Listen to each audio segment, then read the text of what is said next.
Yeah, welcome to my studio. And suddenly the internet is on fire, because what's coming out isn't just gossip, it's about power, influence, and something way darker hiding behind the music industry's brightest lights. When names like Beyoncé, Erykah Badu, and Jay-Z get dragged into this shadow, you have to stop and ask, are these just crazy conspiracies? Or is Kanye pointing at something we weren't supposed to see? Because once you start paying attention, patterns jump out, and one name keeps coming up over and over: Beyoncé. Nobody's denying her talent or work ethic. That's not the point. The question is about influence. Who believe in you and support you. Beyoncé, whoo! In the 5th grade, I skipped school to see you perform. Where you at, Beyoncé? My eyes are wet. I love you. God bless y'all. We got What about? And it's not just Lizzo. Remember when Adele literally snapped her Grammy in half just to give a piece to Beyoncé? And I'm very humbled and I'm very grateful and gracious, but my artist of my life is Beyoncé, and this album for me, the Lemonade album, was just so monumental, Beyoncé. It was so monumental and so well thought out and so beautiful and soul-bearing, and we all got to see another side to you that you don't always let us see, and we appreciate that. And all us artists here, we adore you. You are our light. So I have a lot to say, so please don't roll the wrapping up music over my thing. So the way the world is now, I think people think icons are born that way. They become a legend overnight, but that is definitely not the case. It takes a lot of time, hard work, and a lot of surviving trial and error to achieve greatness. Even Shabuzi at the 2024 People's Choice Country Awards randomly shouted her out. Artist could ask for, and thank you, Beyonce. You're amazing. Yeah.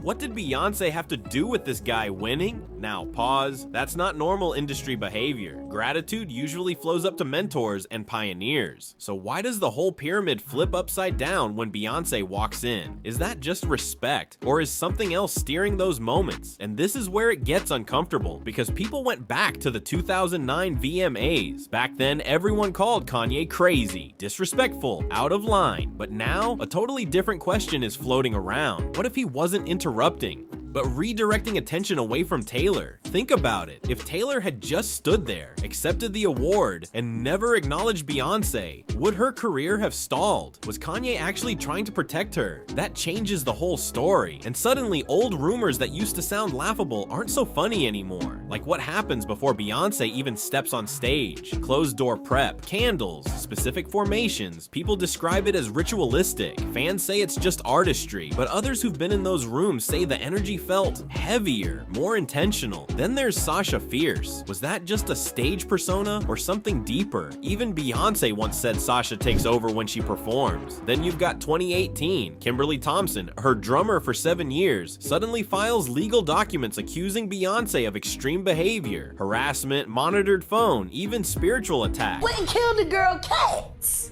Okay. A girl went to court and charged her with extreme witchcraft. She was hypnotized.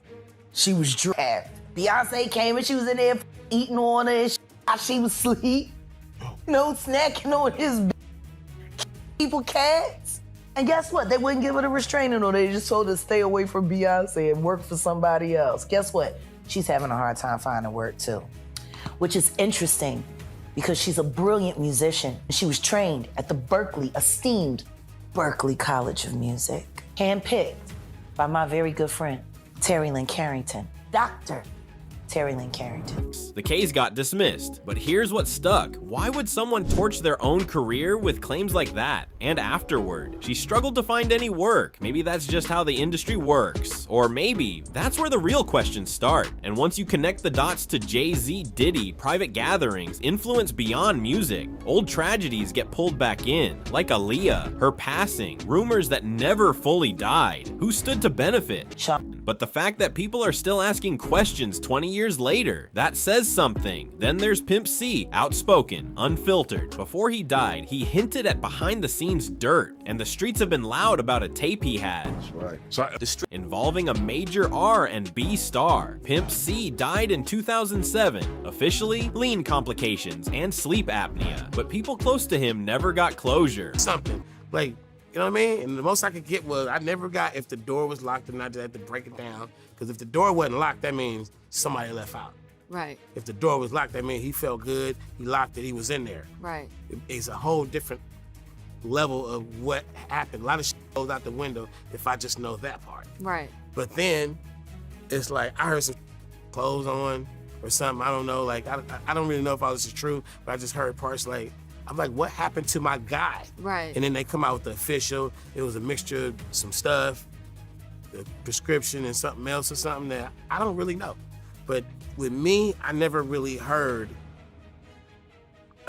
something that would give that closure for me. I never really heard anything.